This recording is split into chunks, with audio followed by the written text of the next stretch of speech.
The opening verses for our Dhamma talk tonight are from the connected discourses of the Buddha, namely the Samyutta Nikaya, the first Samyutta, first collection, Sagata Wagga, namely the book with verses. And a very short discourse that consists of 3 verses, and out of those we shall discuss, or I'll give you 2, and so the second one is the important one. Well, it seems that the time of the Buddha, a young Deva by the name of Chandana addressed the Blessed One in verse in the following way. Who here crosses over the flood, unwearying by day and night? Who does not sink in the deep without support, without a hold? And so the question is here how to cross the flood. And how to do so without sinking, as there is nothing to hold on to in our during our journey through samsara. So it's like being in a deep ocean and having nothing to hold on to above, nothing to step on underneath, and no support from the sides. Now, the second verse is the one that interests us here most, and it basically, in a very succinct manner, describes the path to knowledge and liberation. And it is outlined as follows, namely, 1, always perfect in virtue, endowed with wisdom, well concentrated, one energetic and resolute, crosses the flood so hard to cross. So what we have in the second verse are the ingredients that will lead us eventually to the realization of or that will lead us to the arising of knowledge and to liberation. And those ingredients are essentially virtue, or an ethical code of conduct in the Pali scriptural language known as sila. Then as the second one, concentration, samadhi, even though it is mentioned here third, and then wisdom, panya, is the third major ingredient. And these 3 then are to be complemented by energy or effort, and this is expressed through the words one energetic, and on top of this we need to be resolute, namely we have to have a fixed aim or fixed purpose in our meditation practice. Now, when these ingredients, as well as a number of others that will be explained in the course of this meditation retreat, when these ingredients are present, then sooner or later they will lead a meditator to the realization of his or her aim, namely to cross the flood that is so difficult to cross.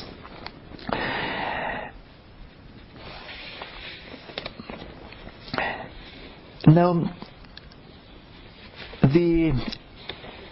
among the different ingredients, they mentioned clearly virtue, sila, concentration, samadhi, and wisdom, panya, are the most important, and they get mentioned in the Buddha's teachings again and again.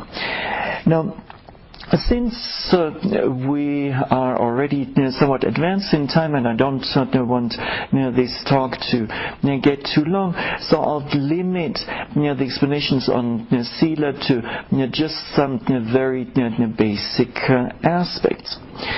Now, Sila or virtue is mentioned first among the three trainings, the three sekkas, since it is the foundation for the training in concentration and also the training in wisdom. Now, when it comes to the observance of an ethical code of conduct, then different sets are available. So there's as the minimum the set of 5 precepts. Then we have the set of 8 precepts that you have just taken, and then there's also the set of 10 precepts as frequently observed by novices, and then we have the monastic vows of the monks and nuns. And virtue derives from a basic sense of humanity, and we should understand an ethical code of conduct not as something that has been handed down from generation to generation, but rather something that is based on a sense of humanity, by or considering that before we do something or say something, then we reflect whether we would have something similar, whether we would like to have something similar done to us or not. To give you an example for this, let's say we get really upset about something, and then we are contemplating to maybe yell at another person, or to go even further and maybe get physically active.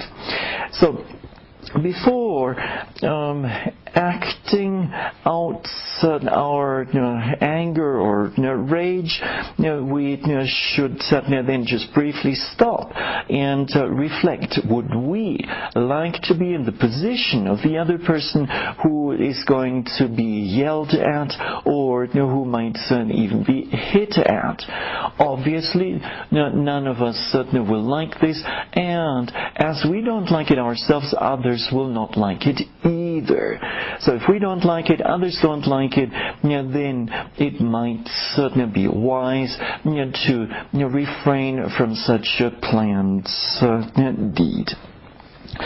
And likewise, we use this same yardstick of human behavior with regard to any other activity possible, any activity that, if we're not careful, might lead to a transgression. So, just like we don't want to be hurt or harmed or beaten, likewise others don't like it either. And in the same sense, just like we don't like it if our property gets taken away without permission, others won't like it either. And then the same thing goes for sexual transgressions. So, as we don't like to be the victim of a sexual transgression, likewise for others, they might not like it either. And just like we don't want to be subject to false speech, or we don't want to suffer others' false speech, likewise others will not like it either.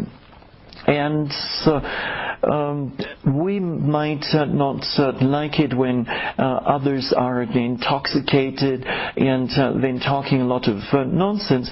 So too, others may not like it if we are intoxicated and as a minimum are talking a lot of nonsense and maybe doing many other things that later on we might regret.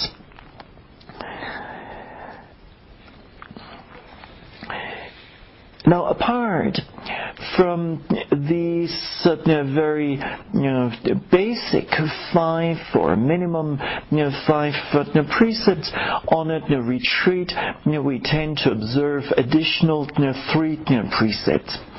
And before mentioning those certain additional 3 precepts, let me point out that there is a difference between the third of the 5 precepts and the third of the 8 precepts.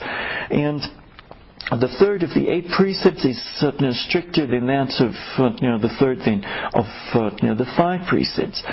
The third of the 5 precepts simply says that we should refrain from adultery, any kind of unlawful sexual relations.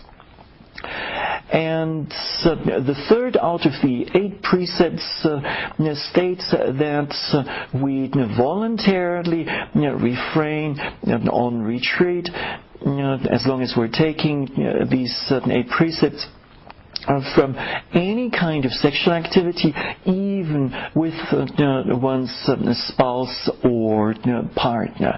Of course, after retreat, all of this, or after retreat, it's a different story, and then you're not bound by this precept.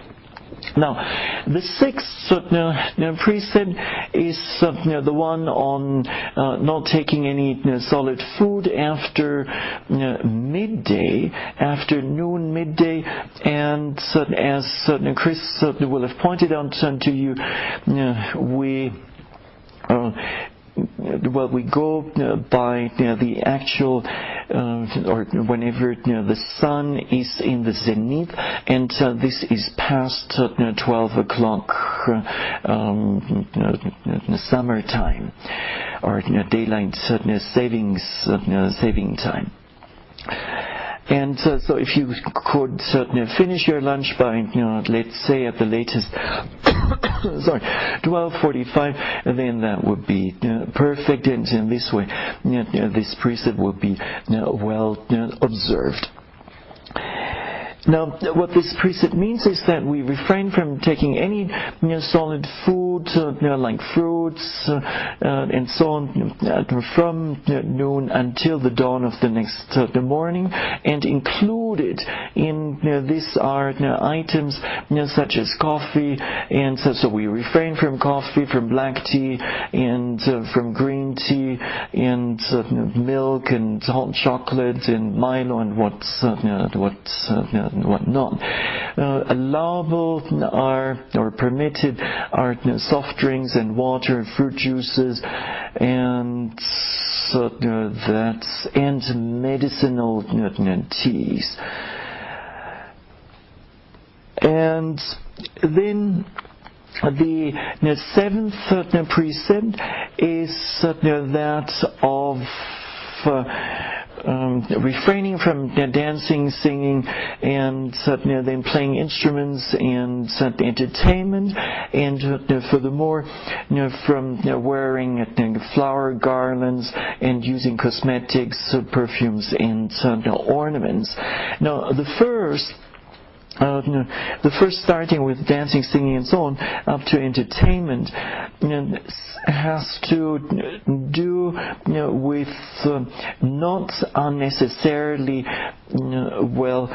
causing, not stimulating the mind, and not causing the arising of greed and desire, and so on.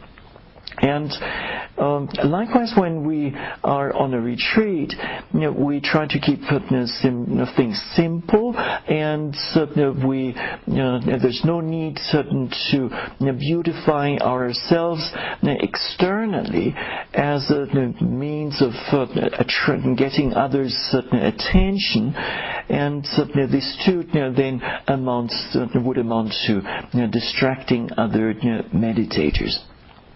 So on a retreat, we wear simple clothing, and we refrain from any makeup and external beautification. And what we'll see in the course of the meditation practice is that as we go on meditating and the mind gets purified more and more, then an inner beauty arises, and this inner beauty will then permeate our entire being, and it will also reflect externally. And in this way, we then discover a new type of beauty that by far excels the external beauty. And as the Venerable Sadhu Pandita, my teacher from Burma, keeps on saying, this internal beauty then comes, or inner beauty then comes with the meditation practice, is an adornment for all ages, for the young, for the middle-aged, and certainly even for the senior citizens. Now, the last precept is that of refraining from the use of high luxurious seats and beds, and the deeper meaning here is that if we were, or one has to understand this from an Asian context, where usually people of high social status would sit on higher seats or lie on higher beds.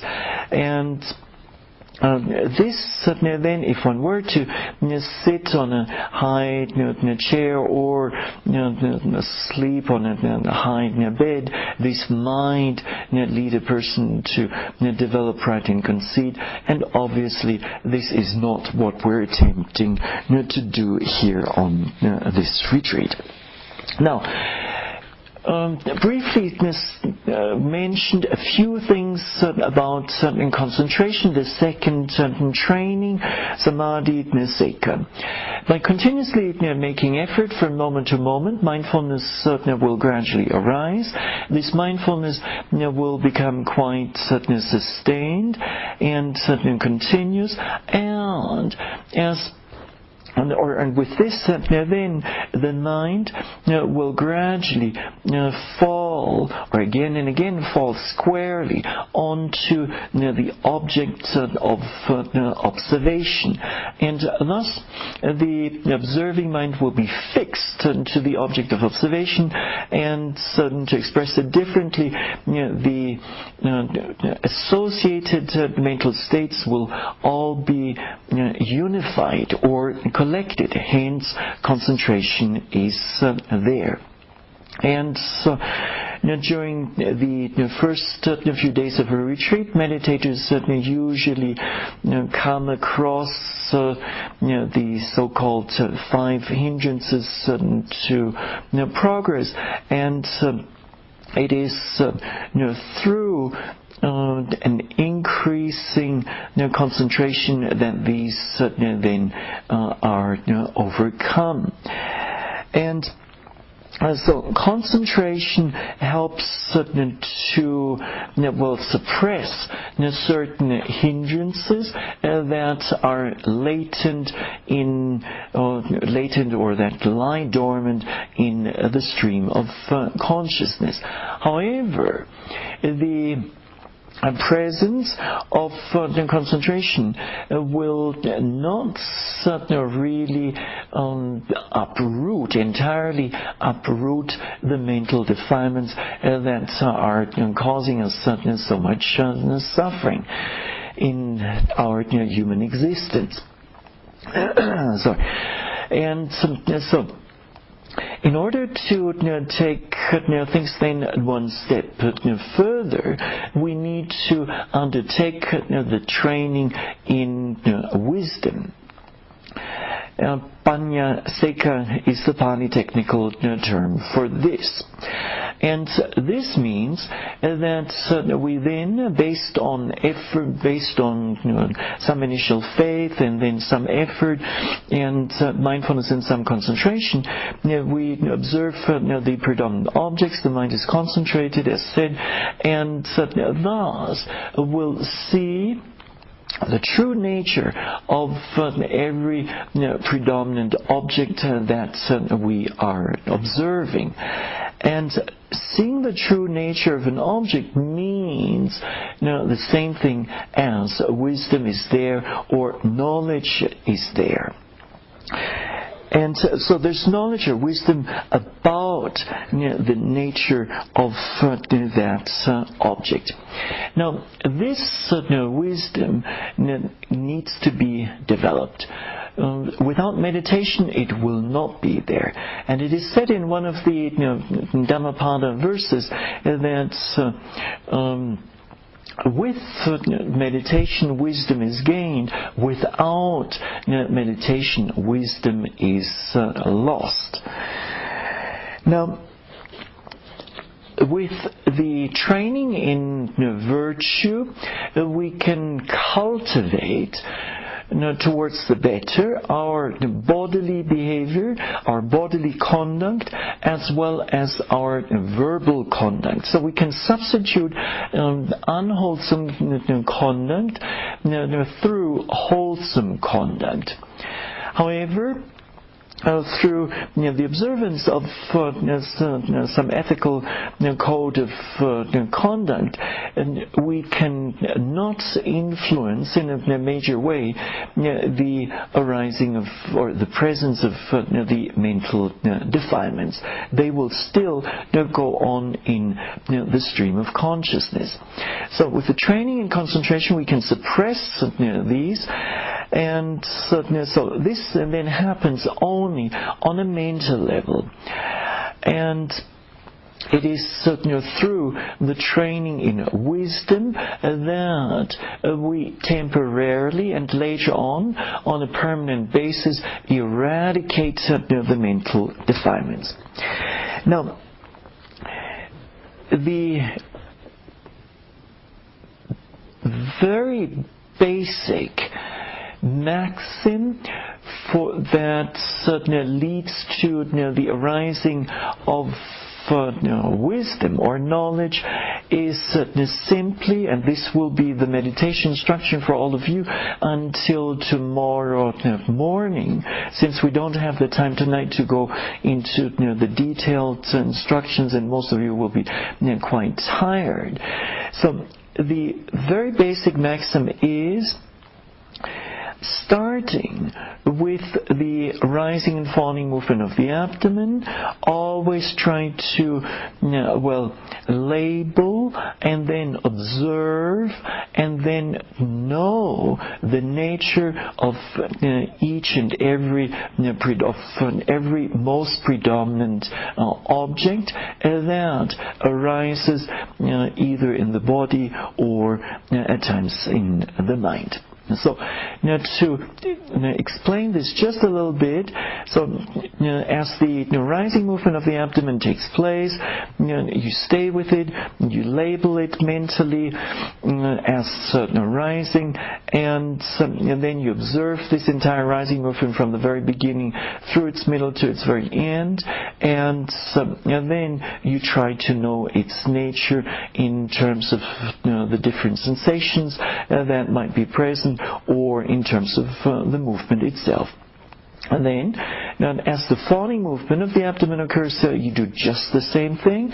You label it briefly as falling or fall, and then you observe the entire falling movement from start to finish, and then you try to know its nature again in terms of sensations such as maybe the sense of relaxation, contraction, maybe some vibrations or some softness, and so maybe you notice a particular type of movement, and so on. And then as the next rising movement occurs and is predominant, again you focus your attention on this rising movement, and then should some other predominant object arise, such as pain somewhere else in the body, then let go of the rise and fall and focus your attention on the pain, label it as such as pain, observe it, know its nature, and then once the pain is gone, then go back to your rise and fall. If some predominant mental state arises, then such as wandering mind, then take that as an object, label that as wandering, thinking, whatnot, and then once it has ceased, then go back to your primary object. So that's the very basic instruction which applies to the sitting meditation. In the walking meditation, it's basically the same thing. You try to be aware of the most predominant sensation as you are walking from one place to another, and kindly try to do so as slowly as possible and by restraining your senses.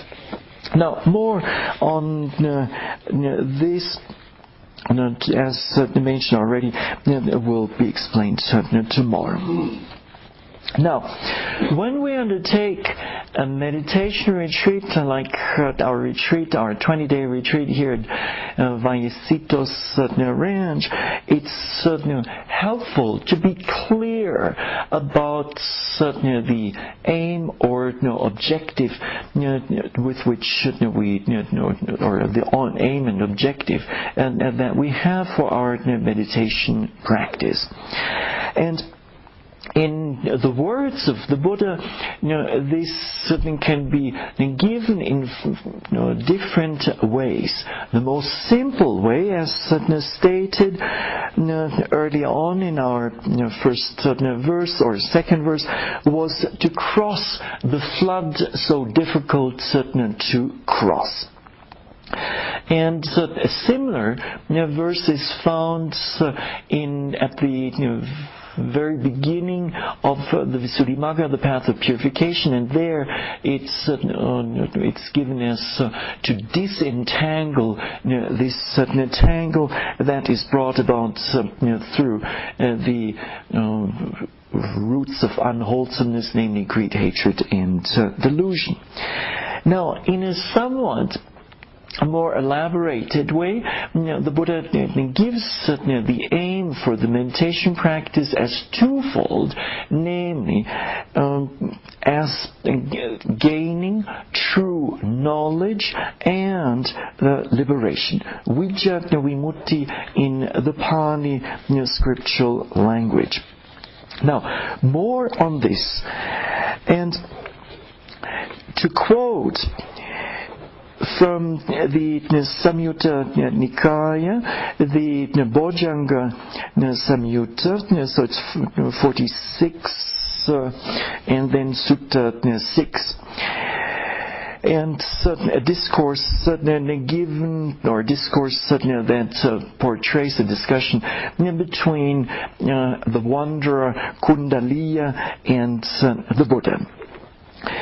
And so this wanderer, Kundaliya, approaches the Buddha and asks him what are the benefits and the fruits of his teachings and his practice. And to this the Buddha replies, and I'm quoting, Kundaliya, the Tathagata, lives for the benefit and fruit of true knowledge and liberation. Vijja vimutti pala anisamsa in Pali. Pala means the fruit, and anisamsa is the benefit.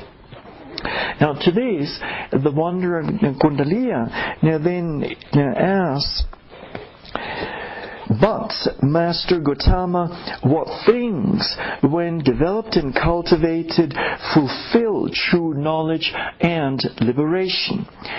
And the Buddha answers, the 7 factors of enlightenment, Kundalini, when developed and cultivated, fulfill true knowledge and liberation. Again, the Wanderer speaks, but Master Gautama, what things, when developed and cultivated, fulfill the 7 factors of enlightenment? And the Buddha replies, the 4 establishments of mindfulness, when developed and cultivated, fulfill the 7 factors of enlightenment. But, Master Gautama, what things, when developed and cultivated, fulfill the 4 establishments of mindfulness? And to this, the Buddha points to 3 kinds of good conduct, when developed and cultivated, fulfill the 4 establishments of mindfulness. Now, the wanderer in Kundalini is not giving in, and certainly his thirst for knowledge seems like never ending, and so then he asks, but Master Gautama, what things, when developed and cultivated, fulfill the 3 kinds of good conduct? To this, the Buddha then answers, in Kundalini, it is restraint of the sense faculties developed and cultivated so that it fulfills, or that leads to the 3 kinds of good conduct. And in detail, having seen an agreeable form with the eye, a meditator does not long for it or become excited by it or generate lust for it. And his or her body is steady, and his or her mind is steady, inwardly well composed and well liberated. But having seen a disagreeable form with the eye, he or she is not dismayed by it, not daunted, not dejected, without ill will. And a meditator's body is steady, and the meditator's mind is steady, inwardly well composed and well liberated. And then it goes on in basically in a reverse order, and then towards the end the Buddha says, it is in this way that the 7 factors of enlightenment are developed and cultivated so that they fulfill true knowledge and liberation. So, to sum all of this up, what we have here is actually a causal series of links. And starting with the restraint of the senses, and tomorrow this will be explained to some extent, and then leading to good conduct, to the 3 kinds of good conduct, namely by body, speech, and mind, by abandoning unwholesome conduct by body, speech, and mind. This then contributes to the arising of the 4 establishments of mindfulness, which in turn then generates the arising of the 7 enlightenment factors, and the 7 enlightenment factors lead us all the way to true knowledge and then also liberation.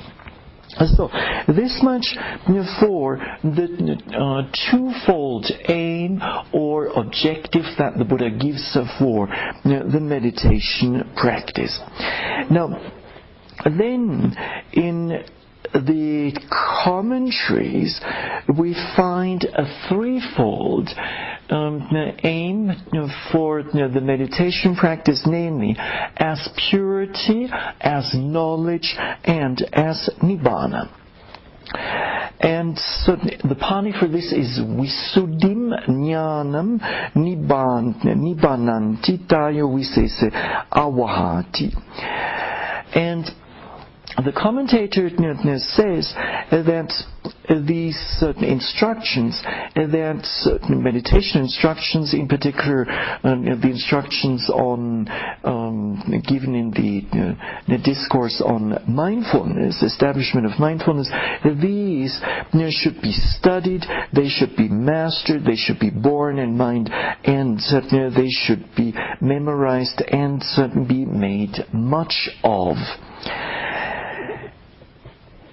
Now, this threefold or triple aim is already somewhat more detailed than the twofold aim, and it specifically mentions purity or purification, and it also specifically mentions Nibbana, which comes or which is part of the liberation experience.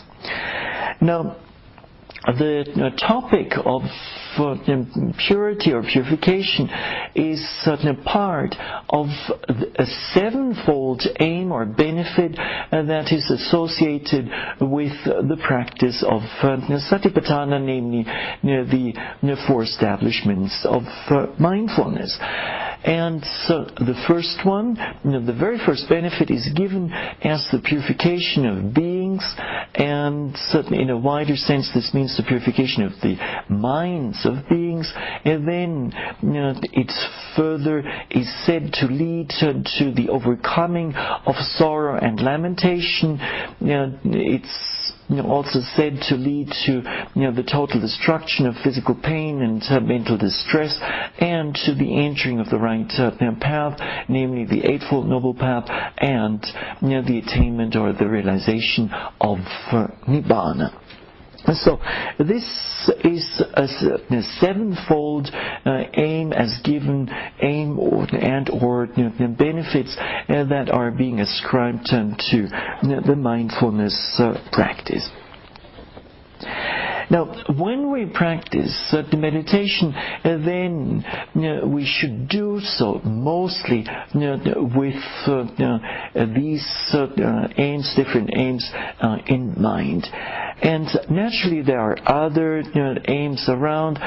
Some people practice meditation because it helps them to reduce stress, or it helps them just for general for good health, or general sense of the wellness or well-being.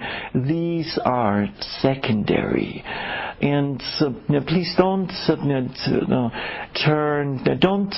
be contented with these secondary benefits, but rather life is short and human existence is rare, so you might as well shoot for what really matters.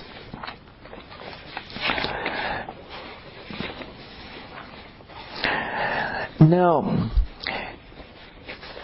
other benefits or aims that could be associated with the practice of Satipatthana are the following, namely, the seed of the Dhamma has already been planted here in New Mexico and a number of bordering states, and as far as Canada, Toronto and Vancouver, and so this seed of the Dhamma then needs to be nourished, and one way of doing this is through attending a meditation retreat and developing one's meditation practice more and more until one realizes, until one gains those benefits as given or mentioned by the Buddha. And so we need to nourish this Dhamma seed that has been planted, and we need to allow it to grow into a Dhamma sapling, and then from there into a Dhamma flower or some Dhamma plant or tree, and so hopefully even a strong one.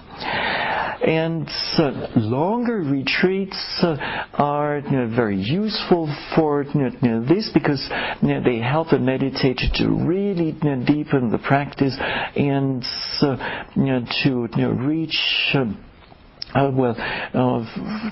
phases of one's or aspects of one's insight knowledge that usually during shorter retreats are difficult to access.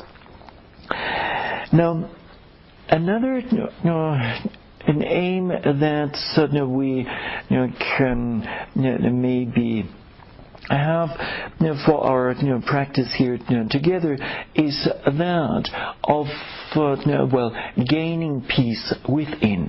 And actually this peace within comes quite naturally with the meditation practice. It's a byproduct, and the Buddha himself has referred to Nibbana as Shanti Sukha, namely the happiness of peace. And once more and more peace has been established within ourselves, and then this serves as a contribution to peace in our families, in our respective families, to peace in our respective communities, to peace in our respective nations, and in the end it will be a contribution towards peace in the world. Now, this much regarding some of the aims with which we can undertake this meditation practice, and the Buddha also mentions 6 very practical obstacles that might make it difficult for us to gain the benefits of the practice. And he says that while we are undertaking the mindful contemplation of the body, of feelings, of the mind, and of dhammas, then we might be fond of activity, and this then figures as the first obstacle. And so while we're on a retreat, we should try to refrain from any kind of activity that is not related to intensive meditation practice. Just to give you an example of something that is not related, such as giving a massage to some other meditator, or maybe exploring the forest around here and trying to figure out what kind of birds can be found here, and so on. And then, the next obstacle to our mindfulness practice is to be fond of talking, and so instead of talking we try to observe noble silence as much as possible. However, if we need to know something, some practical things, or of course during the interviews, then we say whatever needs to be said, but we try to keep our talking to a bare minimum.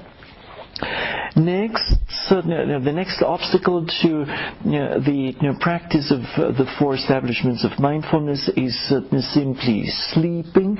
So, sleeping a fair amount, such as 4 to 6 hours, is okay, but overdoing it, like sleeping 8 to 10 hours, might be counterproductive. Now, having said this, you're all tired, so tomorrow morning, if you make it for breakfast, this would be wonderful. And then the Buddha gives yet another obstacle to successful meditation practice, and that is of seeking company. So as meditators, we're kind of alone together with others, but not in the sense that we communicate with one another through talking or in other ways, or by writing each other notes, but instead we stay alone and we just do our own meditation practice. And then what may interfere greatly with the intensity of our practice is a lack of restraint of the senses, and which means that we're walking around, looking here, looking there, enjoying the really tempting beauty of the nature around here. And what this will do is it will distract the mind, and it certainly may lead to the arising of some unwholesome mental states then otherwise with proper restraint of the senses wouldn't arise. And then the last and difficult to resist obstacle is that of immoderate eating, especially when the food is really good. And now, when we are on an intensive retreat, we tend to, or we try to eat only as much as we need to sustain this body, to keep it going, to remain healthy, and to have enough strength to do the meditation practice. But any kind of eating that is done to develop one's muscles, or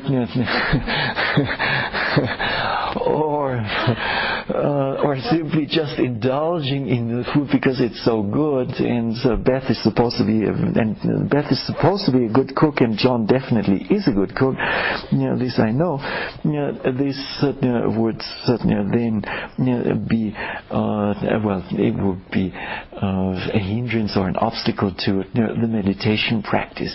Now, having indulged in too much food, there are consequences to this, and usually the consequence occurs in the form of a nodding head during the next sitting meditation. Now, during an intensive meditation retreat, the attitude with which we practice matters a lot. There are a number of attitudes that are somewhat not that useful, somewhat counterproductive, and there are a couple of attitudes that are helpful and to be cherished. Now, among the wrongful attitudes are those of having high expectations regarding to one's meditation practice. And let's say you've had some wonderful experience during some past retreat, and then you're expecting to regain that, or to re-experience that same condition or situation. And another and somewhat related to this is planning out one's practice and setting deadlines. So knowing this retreat is only 20 days long, so by day 10 I should have reached at least the fourth insight knowledge, and when the last and 20th day comes, Nibbana should be mine. So if you think like this, if you expect or plan like this, then it may not happen as you expected. So rather kind of try to desist this kind of thinking, and simply just do the practice, and everything else will happen all by itself. We don't have to be worried, and we don't have to worry too much about progress all the time. And then growing up in a rather competitive society, so people are used to competing with each other in school and university, on the job. When we then come to a meditation center, we do just the same thing. And so even though we don't talk to our fellow meditators, yet we still, or at least some, still might find that they compete with another meditator. Maybe having overheard some statement during the interview, another meditator reports something, and then one thinks, oh my goodness, what is this person reporting? His or her practice seems like far out, and my own practice is, not that developed and then one starts competing. So there is no need for this. Or if you happen to see a meditator sitting in meditation, in deep meditation for 2-3 hours, and you have a hard time sitting still for 45 minutes, and then please don't compare. And your practice is your practice, and the other meditator's practice is his or her practice. And people are not necessarily all at the same point. Now, another wrongful or unproductive attitude is that of trying to force one's practice, trying to make one's practice happening. And so there's a lot of self or ego involved, and so this in Pali is is the term atta, and this is not helpful. And instead, we should assume an attitude of simply just doing the practice and letting things unfold of their own accord. Sorry.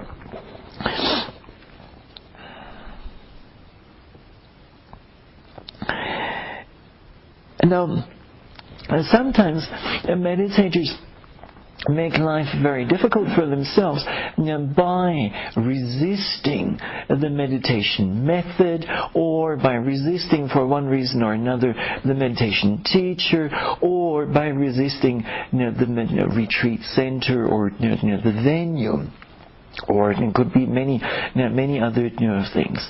So if you find that you've fallen into this, then kindly just take this mental resistance as an object itself, and be mindful of it as much as possible over and over again until finally it passes. And so if we are patient enough, then simply just do the practice, and then after overcoming some initial difficulties, then sooner or later things will or the practice will unfold quite nicely, and then you'll see that this meditation or this mindfulness practice is really working and is really yielding good benefits. Now, before speaking about wholesome attitudes, let me just remind you of the preciousness of retreat. And two aspects in this context. The first one is, namely, that only the coming together of many different factors make a meditation retreat possible, such as this one. And in order to really have a retreat, we need good organizers, and then we also need good cooks, and we need a suitable location for the retreat, and then the meditators themselves temporarily need to renounce their worldly commitments in terms of a family or job or whatever else there may be. And then of course a teacher of some kind is also necessary. necessary. And only when these different conditions are present does a retreat really take place. And there are many things that can go wrong. And just keep in mind that we started planning for this retreat maybe 4 years ago. And then among all locations, retreat locations, the stillness and the nature here at El Vallecitos Ranch is quite remarkable. And so the stillness, the quietude of the place, there's hardly any man-made or human-caused noises here, except for occasionally some plane flying by overhead. So the quietude is of tremendous value. So is the fact that we're really in the midst of nature, surrounded by a huge, by the huge Carson National Forest. And so, being aware of the preciousness of this very retreat, and there's other points that make for the preciousness of this retreat, we should then adopt helpful attitudes towards our meditation practice, such as making good use of our time, and so we have no time to waste here, and to be as diligent as possible in our practice, and to practice with an utmost or maximum patience, and then also to practice with consideration for our fellow meditators, and also the staff here, the people who are running the retreat. And when we meditate, then it's really best to do so with a relaxed state of mind, relaxed and or yet alert state of mind. So there's no need to force in any way. And then also we need certain goodwill towards certain others, and a fair amount of determination. Naturally, it's not always going to be smooth sailing. In the Satipatthana meditation is known to have its certain ups and downs. However, overall, the meditation will lead us to deeper and deeper levels of knowledge. Now, other helpful attitudes are simply in our practical observation of objects, simply to accept and observe whatever object comes along, whether we like it or not, whether it's pleasant or unpleasant, whether it's painful or unpainful, or whether it's painful or free of pain, it doesn't matter. And so then when we practice to do so without expectations, without any deadlines, and also to practice with a wholehearted and balanced effort. And what does help a lot is to practice with care and respect, or we could even go as far as saying with some religious devotion. So just think of some highly devoted person and who says or does his or her prayers. Likewise, we should do our practice with a devotion to what is occurring, to all the details, and so on.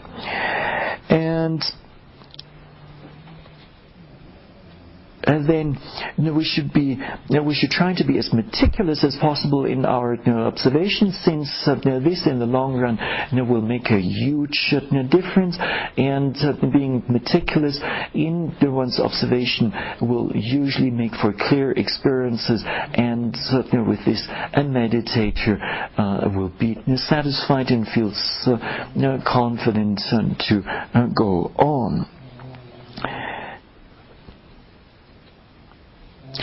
And as expressed already, a certain amount of flexibility towards the meditation method. To some of you, this Mahasi style of Vipassana meditation may be new or different from what you're used. And since there's two teachers here on this retreat, the style of guiding meditators may be slightly different, and so from a meditator's point of view, trying to be flexible and trying to learn from whatever is being offered in terms of advice. Now, this then brings us to the conclusion of our opening talk tonight. And let me end by wishing that may this retreat, as outlined earlier on, may it lead all of us to the development of more and more knowledge, ever deeper knowledge, and may it eventually lead to our gaining of liberation from the mental defilements that cause so much suffering. And this is it for tonight.